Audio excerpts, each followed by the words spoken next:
हजरत ख्वाजा हसन बसरी रहमतुल्लाह अलैह के दौर का है ये सच्चा वाक़या। ये वाक़या कुछ इस तरह बयान किया गया है। हजरत हबीब अजमी शुरू में बड़े मालदार थे और आपका जरिए मुआज सूदखोरी था। आप लोगों को कर्जा देकर उस पर सूद वसूल करके अपनी बसर औकात करते। सूदखोरी ये है कि आप मुनाफे की रकम से अपनी जिंदगी को गुजर बसर करें और मेहनत मशक्कत ना करें। उन पैसों में इजाफा होता रहे और आप उन पैसों को इस्तेमाल करें। एक रोज का वाक़या है कि आपकी बीवी ने कहा, आज घर में कोई पैसा नहीं, कोई इंतजाम कीजिए। हबीब अजमी घर से निकले और अपने एक मकरूज का दरवाजा खटखटाया। इत्तेफाकन घर का मालिक घर पर नहीं था। उसकी बीवी ने बताया उसके सोहर घर पर नहीं है। वो कहने लगे, मुझे सोहर नहीं, मुझे वो पैसा चाहिए जो मेरा पैसा है, मुनाफे का पैसा। उस पर मालिक की बीवी ने जवाब दिया, जब सोहर घर पर नहीं तो आपके रकम आपको कैसे मिल सकती है। उस पर वो कहने लगे, तुम्हारी किसी बात से मुझे सरोकार नहीं, मुझे मेरे पैसे चाहिए, वरना वक्त जाया करने पर भी मैं तुमसे पैसे ले सकता हूँ। कर्जदार शख्स की बीवी ने कहा, जब हमारे पास पैसा है ही नहीं तो फिर हमें आप किस तरह इस बात पर जबरदस्ती कर सकते हैं कि हम आपको पैसे दें और वो पैसे भी दें, और आपका वक्त जाया होने पर हर्जाने की रकम मैं कहाँ से दूंगी। उन्होंने दरवाजे पर ठोकर मारी और कहा, मैं खाली हाथ तो नहीं जाऊंगा, कुछ न कुछ तो लेकर जाऊंगा। कर्जदार की बीवी को बड़ा गुस्सा आया। उसने कहा, अजीब कंजूस किस्म का इंसान है। जब मैं अपनी मजबूरी और माजूरी बयान कर रही हूँ फिर भी मांगे जा रहा है। उसने जान छुड़ाने के लिए कहा, हमने कल एक बकरी जिबा की थी, उसका गोश्त वगैरह तो खत्म हो चुका है, उसकी सालन पड़ी है, वो लेनी है तो ले लो। जब बहुत मांगने पर भी औरत ने आपको पैसे ना दिए तो कहा कि चलो ठीक है, मुझे सालन ही दे दो। वो सालन लेकर घर को चल दिया और बीवी से कहा, आज हरजाने में सालन ही मिली है, इसको ही आज पका दो। उस औरत ने मेरा पूरा वक्त जाया किया है, उसके पास पैसे नहीं थे तो मैं ये ले आया हूँ। उनकी बीवी ने कहा, खाली सालन से काम नहीं चल सकता, इसके लिए ईंधन लकड़ी चाहिए, मिर्च मसाला चाहिए और जरूरत की चीजें भी चाहिए जो हमारे पास नहीं है। वो कहने लगे, फिक्र मत करो, मैं ये चीजें भी सूद में ले आता हूँ। फौरन बाहर गए और तमाम चीजें भी सूद पर ले आए, यानी मुनाफे की रकम जो लोगों ने दी उससे तमाम चीजें ले आए। बीवी ने सालन पकाने के लिए बर्तन चूल्हे पर रख दिया, उसमें सालन का गोश्त पकने के लिए रख दिया। कुछ देर के बाद सालन तैयार हो गया और बीवी ने कहा, सालन पक गया है, खाना खा लें। उसी वक्त दरवाजे पर दस्तक हुई। दरवाजा खोला गया तो दरवाजे पर एक फकीर खड़ा भीख का तालिब था। फकीर को देखकर वो बहुत गुस्से में आए कि तुम्हें मालूम नहीं कि ये वसूल करने वाले का घर है, यानी मैं लोगों से पैसे लेता हूँ, लोग खुद सारी रकम मुझे देते हैं और तुम यहाँ पर मुझसे पैसे मांगने आए हो। कुछ शर्म करो और अपना रास्ता नापो। फकीर ने अजदाना अंदाज में इल्तिजा की, जनाब मुझे भूख लगी है, पैसे नहीं चाहिए, बाखुदा मुझे कुछ खाना खिलाएं। वो कहने लगे, एक बार तो कह दिया है खाना नहीं मिलेगा, मैं किसी को देता नहीं हूँ, उनसे लेता हूँ। उस पर फकीर ने कहा, ए हबीब अजनी, मैं भी तुम्हारा शागिर्द हूँ। जिस तरह तू लोगों के दरवाजे पर अकड़ कर खड़ा हो जाता है और कुछ लिए बगैर वहाँ से नहीं टलता, मैं भी यहाँ से कुछ लिए बगैर नहीं जाऊंगा। उस पर हबीब अजनी दोबारा कहने लगे कि मैंने लोगों को कर्ज दिया है, उसका सूद तलब करता हूँ, यानी मुनाफे की रकम मुझे देते हैं लोग। तुमने मुझे क्या दिया है जो मुझसे लेने आए हो। फकीर कहने लगा कि मालदारों के मालो जर में फकीरों का भी हिस्सा होता है और मैं अपना हिस्सा लेने आया हूँ। हबीब अजनी गुस्से से बोले, यहाँ से चला जा, मैं अब भी तेरा लिहाज कर रहा हूँ, वरना कोई और होता तो उससे कागज पर दस्तखत करवा कर अपने वक्त के जाया होने की कीमत वसूल करता। फकीर कहने लगा, ए हबीब अजनी, तुम्हारा दम तो कंजूसी से वैसे ही निकला जा रहा है। मैंने तुमसे कोई मालो जर तो नहीं मांगा, मैं तो फकत खाने के लिए कुछ मांग रहा हूँ। इस बात पर उनको और गुस्सा आया और कहा, ए फकीर, मैंने तुम्हें बताया है कि मैं तुम्हें कुछ नहीं दूंगा, खाने का एक निवाला एक दाना तक नहीं। अगर मैं तुम्हें कुछ माल दे भी दूं तो तुम उससे अमीर नहीं हो सकते, मगर मैं गरीब जरूर हो जाऊंगा। अगर मैं तुम्हें खाने के लिए कुछ खाना दूं तो तुम्हारा पेट नहीं भरेगा और मैं भूखा रह जाऊंगा। उस पर फकीर को भी गुस्सा आया और कहने लगा, ए हबीब अजनी, अगर मुझे खाना ना दिया तो याद रखना कि तेरे साथ बहुत बुरा हो जाएगा। वो कहने लगे, अरे जा जा यहाँ से, बिना वजह की बातें ना कर। ठीक है, तू खाना मुझे ना दे, मगर एक बात याद रख, जब अल्लाह किसी को भूखा रखने का इरादा करे तो वो शख्स कभी पेट नहीं भर सकता, और आज तो अल्लाह के हुक्म से तू भूखा रहेगा। फकीर की बात सुनकर हबीब अजनी पर तो कोई असर न हुआ, मगर बीवी का दिल डर गया। उसके दिल में नरमी आई कि बिना वजह फकीर की बद्दुआ नहीं लेनी चाहिए, और उसने ये ख्वाहिश की कि फकीर को खाना दे दिया जाए, मगर वो अपने सोहर के आगे बेबस थी। उसने बड़ी कोशिश की कि वो कुछ खाना फकीर को दे दे, मगर उन पर लालच का गलबा था। उन्होंने बीवी को भी बहुत ही लानत मलामत की और फकीर को भगा दिया। फकीर इंसान नहीं था, अल्लाह ताला का फरिश्ता था जो इंसानी रूप में आया था।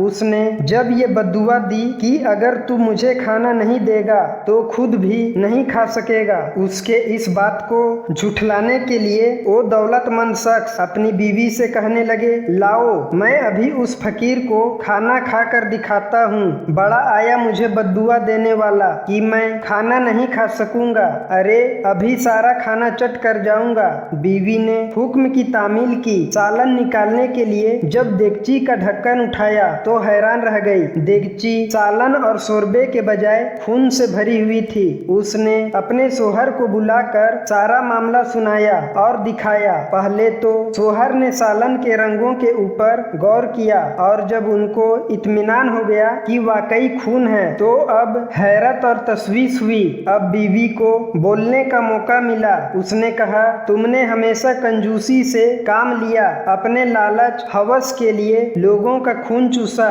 कर्ज तुमने लोगों को इसलिए दिया ताकि उनकी जिंदगियों को अजीरन कर दो, और आज उसी साइल को जो गालिबन अल्लाह का भेजा हुआ फरिश्ता था, उससे निहायत बुरा रवैया इख्तियार किया और उसे अपने घर से धक्के देकर तुमने निकाला। अल्लाह ने उस खून से जो तुम लोगों का चूसते हो हमारा सालन में बदल दिया।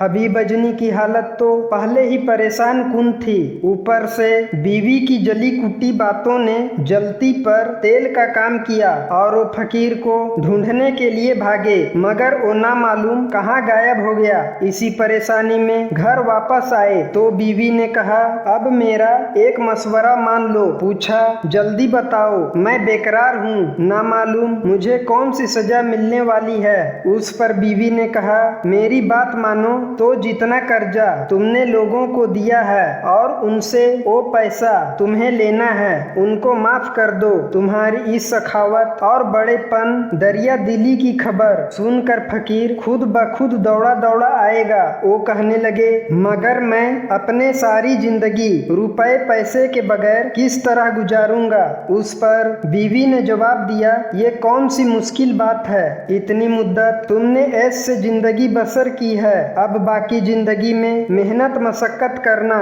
तिजारत कर लेना, कारोबार कर लेना, पैसा किसी तरह भी तुम कमा सकते हो, हाथ पैर सलामत है। अब वो सोचों में गर्क हो गए। दौलत ऐसो इशरत छोड़ना कोई आसान काम नहीं था। हलाल के बजाय हमेशा हराम रिज्क कमाया तो इतना आसान नहीं था ये सब छोड़ना। ज्यों ज्यों कारोबार को छोड़ने की सोचते दिलो दिमाग में उलझन बढ़ती जा रही थी। छोड़ूं या ना छोड़ूं, मेरी हालत बुरी हो जाएगी पैसा अगर ना हुआ। मगर फिर अचानक अल्लाह ताला की जानिब से इशारा हुआ और दिल में सूदी कारोबार से नफरत नफरत और कराहत पैदा हुई। उसी वक्त पाको साफ होकर मुसल्ले पर आ गए, नमाज अदा करके सजदे में गिर गए और अर्ज की, ए खुदा, मैं गुनहगार और सियाहकार हूँ, जिंदगी भर गलती और गुमनामियों का शिकार रहा हूँ, उनसे ला ताल्लुक होना चाहता हूँ अपने गुनाहों को छोड़ दूं, सूद को छोड़ दूं,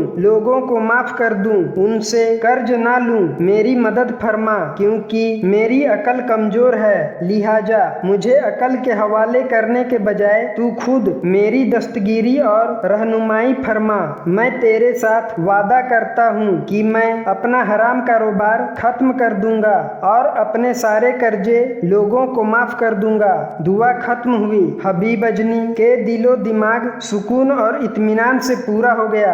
अल्लाह ताला ने उनको उनके फैसले पर कायम रहने का हौसला दिया, गुनाहकारी छोड़ने की हिदायत दी। अब तो साथ अल्लाह ताला का था, तो फिर किस तरह गुनाहगारी से न निकलते। आपने फौरन अपनी बीवी को बताया कि मैं तुम्हारे सामने अपने गुनाहों से तौबा करता हूँ और आगे की जिंदगी को मैं पाक साफ तरीके से अच्छी तरह से गुजारना चाहता हूँ, तू मेरी गवाह रहना। बीवी बड़ी खुश हुई और बोली, आपने जिंदगी की हकीकत को पा लिया, गुनाहगारी को छोड़ दिया और इस्तगफार के जरिए सिराते मुस्तकीम को आपने चुन लिया। मैं आपकी कयामत तक गवाह रहूंगी कि मेरे शोहर ने अपने गुनाहों से तौबा की है। ये सुनकर उनके चेहरे पर तसल्ली का नूर चमक उठा। वो फौरन घर से बाहर निकले और बुलंद आवाज से लोगों को बताते जाते कि मैंने जिस किसी से कर्ज लेना है वो मुझसे लिखवा ले कि मैंने उनके कर्जों को माफ कर दिया है। जब लोगों ने सुना तो बहुत हैरत हुई कि हबीब अजमी अपनी फितरत और आदत के बरखिलाफ ऐलान कर रहे हैं और ऐसा कभी हो नहीं सकता।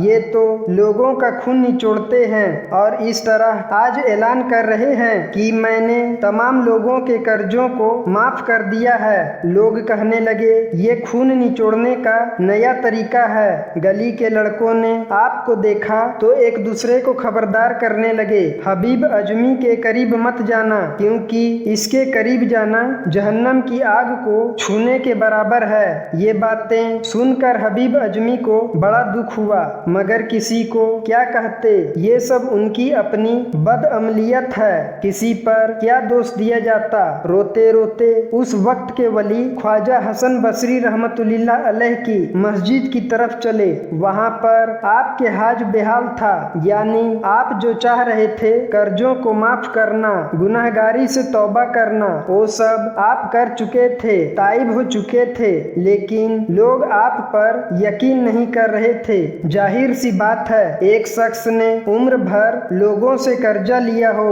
उनका खून चूसा हो, तो किस तरह उस पर यकीन किया जा सकता है। अब वहाँ पर वही मौजूद चल रहा था तो जहन के बंद दरवाजे खुल गए। और यही नहीं हुआ, ख्वाजा हसन बसरी रहमतुल्लाह अलैह के रूह परवर तकरीर और नसीहतों ने आपकी काया पलट कर रख दी और अपनी बीवी के अलावा हजरत ख्वाजा हसन बसरी रहमतुल्लाह अलैह को भी अपनी तौबा का गवाह बना लिया और वादा किया कि वो सूद जैसे मकरूह और हराम कारोबार का ख्याल भी दिल में न लाएंगे और लोगों से अपने सारे कसूरों की माफी मांगेंगे। हजरत ख्वाजा हसन बसरी रहमतुल्लाह अलैह ने आपके फैसले और इस्तगफार को बड़ा सराहा और तारीफ की और आपके हक में दुआ की कि अल्लाह ताला तुम्हें सिराते मुस्तकीम पर चलाए। तुमने तो बस इस्तगफार की है, माफी मांगी है, अल्लाह ताला तुम्हें तुम्हारे फैसले पर कायम रखे। हबीब अजमी हजरत ख्वाजा हसन बसरी रहमतुल्लाह अलैह की दुआ लेके वापस लौटे। रास्ते में आपको एक शख्स मिला जो आपका कर्जदार था। आपने उससे कहा, चलो मेरे साथ मेरे घर में, कागज पर तुम्हें तुम्हारे कर्ज से माफी के लिए मैं लिख देता हूँ, बाकायदा सनद तुम्हारे पास होगी तो तुम्हें यकीन आएगा। कर्जदार बोला, अगर मैं आपके घर गया तो आप वहाँ मेरे साथ बुरा सुलूक करेंगे, मैं तो हरगिज नहीं जाऊंगा। वो बोले, बेशक तुम मेरे साथ ना चलो, मैं तुम्हारे साथ चलता हूँ, मुझे अपने घर ले चलो, वहाँ जाकर मैं लिख देता हूँ कि मैंने अपना कर्जा माफ कर दिया है। मगर वो शख्स बिल्कुल नहीं माना और बोला, आप मेरे घर जाकर वहाँ शोरोगुल मचाकर मुझे मोहल्ले भर में रुसवा कर देंगे कि आपने मुझे सूद दिया है, मैंने आपसे बुरे वक्तों में कर्ज लिया है और अब तक चुकाया नहीं है। उसकी बातें सुनकर आप रोने लगे और अल्लाह से अर्ज की, ए अल्लाह, मैं इतना ही बेइतबार हो चुका हूँ कि मेरी नेकी पर भी लोग यकीन नहीं करते। आपने उस कर्जदार से कहा, तू जा और कागज कलम ले आ। अब उस शख्स को थोड़ा सा एतमाद और भरोसा हुआ कि ये इतनी जिद कर रहे हैं, चलो इनकी बात मान लेता हूँ। वो आपके साथ घर चलने पर आमादा हुआ। फिर गली के लड़कों ने उनको देखा। लड़के आपको देखकर बोले, हट जाओ, कहीं हमारी उड़ाई हुई गर्द इन पर ना पड़ जाए और हम गुनहगार हो जाएं। ये बात सुनकर कर्जदार बहुत रंजीदा हुआ। वो लड़के जो अब तक उन पर यकीन नहीं कर रहे थे और कह रहे थे कि ये जहन्नमी शख्स है, इनसे दूर रहो, अब वो लड़के ये कह रहे थे कि इनके करीब ना जाओ क्योंकि हमारी उड़ाई हुई गर्द मिट्टी कहीं इनके वजूद पर ना पड़ जाए और उनके लिबास को गंदा ना कर दे। बस यही तो चाहिए था। आप उसी वक्त सजदे में गिर गए और अर्ज की, या मौला करीम, तेरी कुदरत के भी अजीब तमाशे हैं। इधर मैंने तौबा की, उधर तूने मेरी नेक नामी के ऐलान करना शुरू कर दिया। उसी वक्त आपने अपने तमाम कर्जदारों को ये सब लिख कर दिया, ऐलान करवा दिया कि मेरा मकरूज जहाँ भी हो वो मुझसे यहाँ आकर दस्तखत करवा ले कि मैंने सबके कर्जों को माफ कर दिया है। और आपने यही नहीं किया बल्कि अपना तमाम माल, अपनी तमाम दौलत लोगों में तकसीम कर दी, सब कुछ बांट दिया अपने घर का। जब सारा कुछ बांट चुके तो वही फकीर आया। उस वक्त आपके पास कुछ न रहा, आपने उसको अपना कुर्ता दे दिया। बहरहाल उसके बाद से वो अल्लाह के बहुत बड़े वली बने और आपकी नेक बीवी ने हमेशा आपका साथ दिया। अल्लाह ताला हम सबको ऐसे हराम कामों से बचाए।